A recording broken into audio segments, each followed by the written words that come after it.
네, 북상 중인 태풍 12호 솔릭이 한반도를 강타할 것으로 보입니다. 전국이 태풍의 직접적인 영향권을 들겠고 대부분 지역은 위험 반원에 놓여서 큰 피해가 우려되고 있습니다. 네, 자세한 태풍 전망 김동혁 기상 전문 기자와 해보겠습니다. 어서 오십시오, 김 기자. 어서 오세요. 네. 자, 태풍 솔릭 이게 한반도에 상륙할 거다, 관통할 거다라는 전망이 나오면서 긴장이 되고 있는 상황인데요. 어디까지 북상을 해 있습니까? 네, 아직까지는 일본 이 규슈 남쪽 해상에서 계속해서 북서쪽으로 올라오고 있다 이렇게 보시면 되겠습니다. 최대 풍속이 초속 43m, 굉장히 강한 바람이 이 태풍의 중심에서 불고 있고요.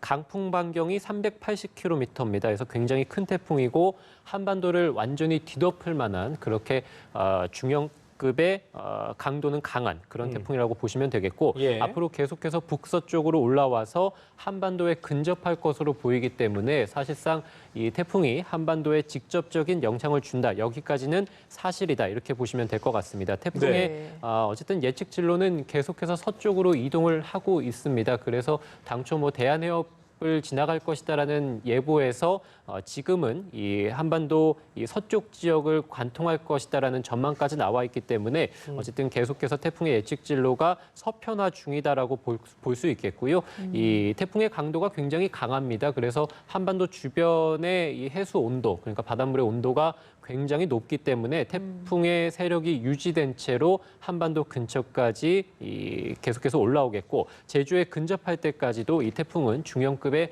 강한 태풍 세력을 유지할 것으로 보이고요. 내륙에 접근해도 사실은 태풍의 세력이 좀 약해지긴 하겠습니다만 강도는 계속해서 중형급을 유지할 것으로 보이기 때문에 강한 비바람이 이 한반도에 몰아칠 것으로 예상이 됩니다. 그렇군요. 저희가 이런 날씨 관련 대담을 할 때마다 올여름에는 유독 더웠어서 폭염이 이런 더위를 좀 식혀주지 않을까라고 해서 폭염을 사실 기다렸었는데 지금 여름 거의 끝자락에 이렇게 태풍이 그것도 우리나라 한가운데를 정중앙으로 통과한다라고 하니까 오히려 피해가 이번엔 또 걱정되는 상황입니다. 지금 최종 진로가 앞서 말씀하신 해안 한반도 서쪽이다 이렇게 보면 되는 건지 최종 진로는 좀 어떻게 되고 있습니까? 그 지금 관통하는 그 진로를 틀 그 가능성은 없는 거예요? 네, 지금도 사실은 계속해서 서쪽으로 이동을 하고 있기 때문에 진로가 유동적인 상황이다라고 보시면 될 것 같습니다. 그래서 당초 아까 조금 전에 말씀드린 대로 지난주까지만 하더라도 이 태풍이 대한해협을 지나갈 가능성이 있었고 이후에 이제 경남 남해안으로 들어간다 또는 어제까지만 하더라도 이제 전남 해안으로 상륙을 한다라고 했다가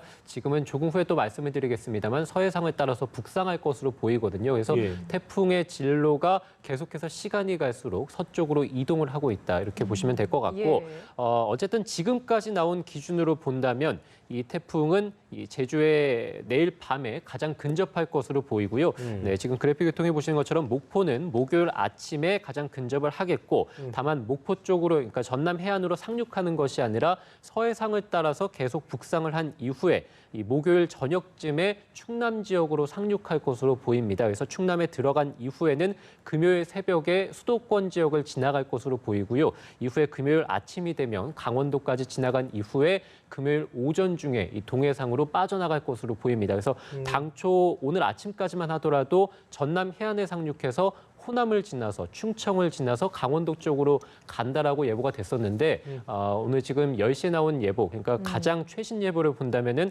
계속 제주 서쪽을 지나서 그다음에 이제 호남 해안으로 계속 지나간 이후에 충남까지 올라가서 그때서야 이제 상륙을 할 것으로 보이고요.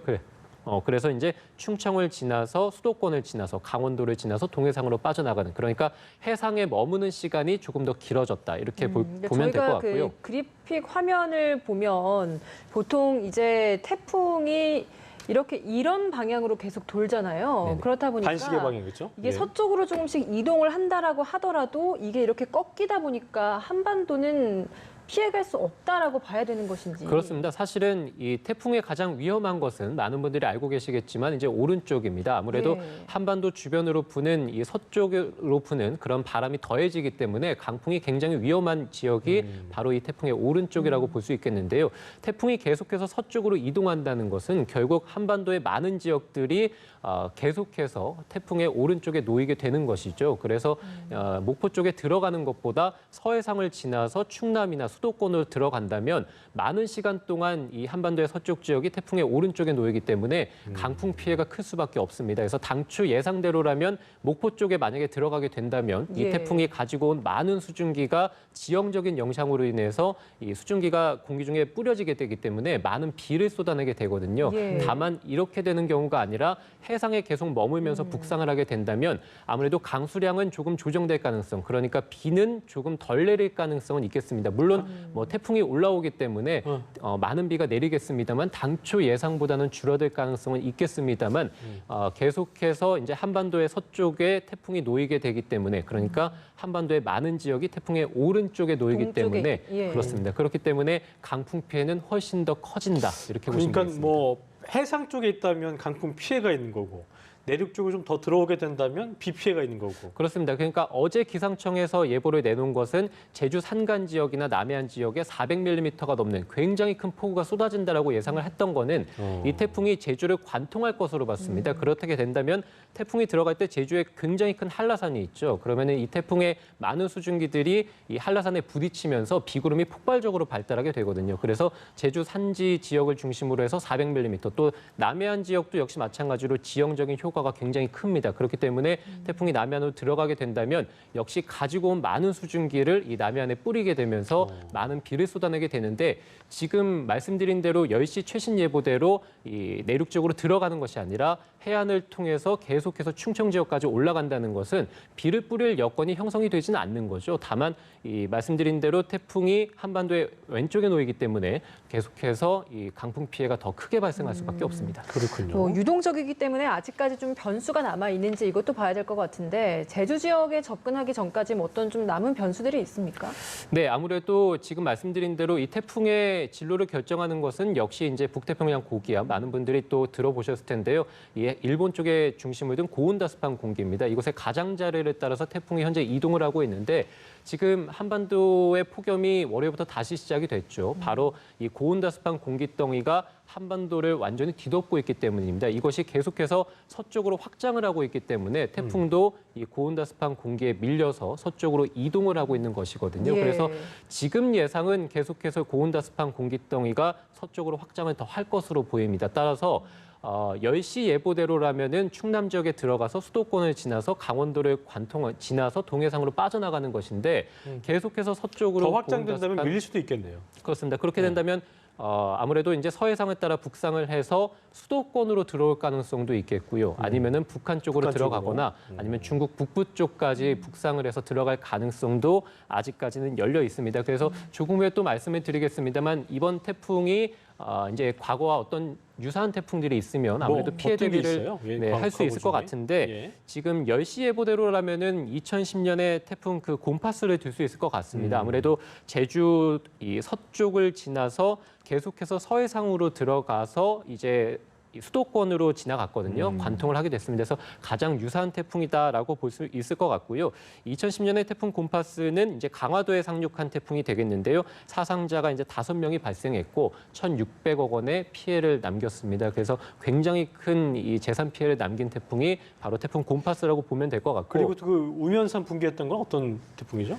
네, 우면산은 사실은 태풍이라기보다는 장마철에 굉장히 많은 비가 쏟아지면서 때문에, 예. 네, 이제 산사태가 발생하게 됐는데, 말씀드린 대로 태풍이 서해상으로 계속 북상을 하게 된다면 뭐 비보다는 아무래도 이제 바람 태풍이 될 가능성이 높기 때문에 네. 이 강풍 대비를 좀 해줘야 될 것 같고요. 예. 2012년에 우리가 이제 많은 분들이 기억하는 태풍 댐빈이 있죠. 그래서 볼라벤하고 볼라벤 같이 같이 들어왔던 왔었죠. 예. 태풍 댐빈이었는데, 역시 이제 서해안에 따라 북상을 했습니다. 다만 곰파스와 다른 점은 이제 태풍 댐빈은 북한 쪽으로 상륙을 하게 됐습니다. 그래서 서해상을 따라 계속 올라와서 북한에 상륙을 했던 태풍이고요.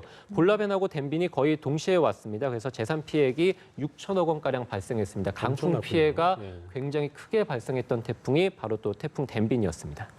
그렇군요. 예. 이번에도 그럼 이 정도의 피해를 볼 수도 있다라고 저희가 생각을 하고 대비를 해야 되는 건가요? 네, 그 태풍이 어쨌든 말씀드린 대로 진로가 유동적이라고 말씀을 드렸죠. 그래서 계속해서 태풍이 서쪽으로 치우쳐서 북상을 한다면 아무래도 이제 태풍 댐빈급 정도 또는 이제 말씀드린 뭐 태풍 곰파스급 예. 정도의 재산 피해액이나 사상자가 발생할 가능성이 있다. 그래서 태풍 피해가 특히 이제 강풍 피해가 굉장히 좀 크게 발생할 수 있을 것 같고요. 우리가 이제 아직까지 진로가 유동적이라고 하는 것은 이 북태평양 고기압, 그러니까 고온다습한 공기가 계속 서쪽으로 확장을 할지 또는 일시적으로 수축을 하게 될지 이렇게 된다면 다시 또 태풍이 이제 동쪽으로 일본 치우쳐서 쪽으로? 올 수 있습니다. 뭐 제주를 관통을 다시 한다거나 아니면은 이 전남 해안 또는 이제 경남 해안 쪽으로 들어올 가능성도 있거든요. 그래서 그렇게 본다면은 태풍 에위니아 또는 이제 태풍 루사급 정도라고 보시면 되겠는데 2002년에 들어왔던 이제 태풍 루사 같은 경우는 많은 분들이 기억을 하시죠. 그래서 예. 제주 동쪽 해상을 지났습니다. 그러니까 이런 경우가 해당이 되려면 역시 이제 고온다습한 공기가 고기압이 약해져야겠군요. 네, 그죠? 약해져야 될 예. 경우인데 역시 이제 뭐 가능성은 열어둬야 될 것 같고요. 태풍 루사를 이번 태풍하고 비교를 하는 이유는 이번 태풍이 한반도 주변에 굉장히 고수온 해역이기 때문에 강한 세력을 유지한 채로 한반도 근처까지 온다라고 말씀을 드렸죠. 태풍 루사가 바로 이런 경우였습니다. 그래서 태풍이 한반도에 상륙을 할 때까지도 강한 세력을 유지한 채로 한반도를 관통해서 지나갔습니다. 그래서 뭐 재산 피해액이 역대 1위에 달했고요. 강릉 지역에 800mm 하루 만에 800mm가 넘는 물폭탄이 쏟아졌습니다. 그래서 이럴 가능성도 아직까지는 배제할 수 없을 것 같고요. 2006년에 들어왔던 태풍 에위니아 역시도 재산 피해액은 1조 8천억 원에 달했기 때문에 어떤 경우의 수라 하더라도 많은 비 그리고 많은 바람 피해가 우려가 되고 있습니다. 어쨌든 그 태풍이 세력이 유지가 되는 요인이 아까 말한 대로 고수온인가 보죠? 네, 가장 중요한 것은 이제 그러니까 바다에 굉장히 오래 머물면서 아무래도 이제 뜨거운 열기, 거기서부터 이제 에너지를 얻어야 태풍이 발달할 수 있는데 또 하나는 너무 오랜 시간 머물면 그러니까 늦게 태풍이 올라오게 된다면 이 바다의 에너지를 다 가진 상태로 계속해서 머물기 때문에 갑자기 또 일시적으로 세력이 약해질 수 있습니다. 그래서 적당한 속력으로 계속해서 태풍으로 올라와야 됩니다. 예, 뭐 루사가 피해액이 5조 원이 넘고 에위니아가 1조 원이 넘는 상황인데 이와 비슷한 규모일 수 있다라고 이야기를 했기 때문에 걱정이 되네요. 네, 예. 여기에 대한 좀 대비가 철저히 필요할 것 같은데요. 주민들이 좀 어떤 대비를 좀 해야 되겠습니까? 네, 뭐 말씀드린 대로 강풍 피해가 굉장히 크게 벌어질 것으로 보입니다. 특히 이제 이 태풍의 오른쪽에 놓인 지역들, 제주 지역, 그다음에 이제 호남 지역, 충청 지역, 수도권 지역, 그다음에 아무래도 태풍이 지나가는 길목에 있는 강원도 지역. 그러니까 지금 제가 말씀드린 지역들이 거의 이 우리나라 전 지역이라고 보시면 되겠습니다. 전체 다네요. 네, 그렇습니다. 그래서 이 태풍의 강풍 반경이 300km 굉장히 넓기 때문에 네. 한반도가 이 태풍의 직접적인 영향을 전국적으로 다 받는다라고 보시면 될 것 같거든요. 그래서 강풍 피해가 아무래도 우려가 되죠. 그래서 유리창에 테이프를 붙여서 파손에 대한 대비를 좀 해주시는 게 좋을 것 같은데 예. 아무래도 이제 문 틀과 유리창이 단단하게 고정이 돼야 됩니다. 유리창이 흔들리게 된다면 아무리 테이프라든지 젖은 신문지를 붙여도 강풍이 불게 되면 유리창이 깨질 수 있거든요. 그래서 틀과 유리창을 단단히 고정시켜 주는 게 무엇보다 중요할 것으로 보이고요.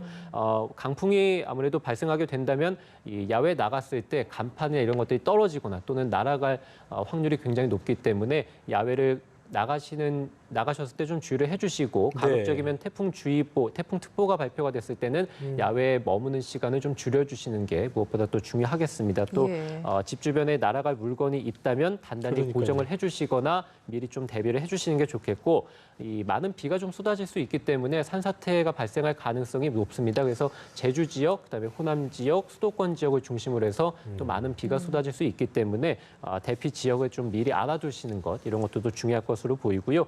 많은 비가 쏟아지면 또 이제 저지대를 중심으로 해서 침수 피해가 있을 수밖에 없겠죠. 차량 예. 같은 경우는 지하 주차장보다는 아무래도 지대가 높은 곳에 주차를 해주시는 게 좋을 것 같고 우리가 이제 만조 시각, 그러니까 하루에 2번 정도는 해수면이 높아지는 시각이 있는데 태풍 같은 이런 기상현상이 오게 된다면 또 해수면의 높이가 태풍으로 인해서 더 높아지게 됩니다. 그렇기 예. 때문에 해안가의 만조 시각을 좀 미리 살펴주시는 게 좋겠고 태풍특보가 내려진 해안가 지역을 중심으로는 해안가에 접근을 자제해 주시는 것, 이것도 중요합니다. 알겠습니다. 지금까지 12호 태풍 솔릭과 관련해서 김도혁 기상전문기자와 이야기 나눠봤습니다. 오늘 말씀 고맙습니다. 고맙습니다.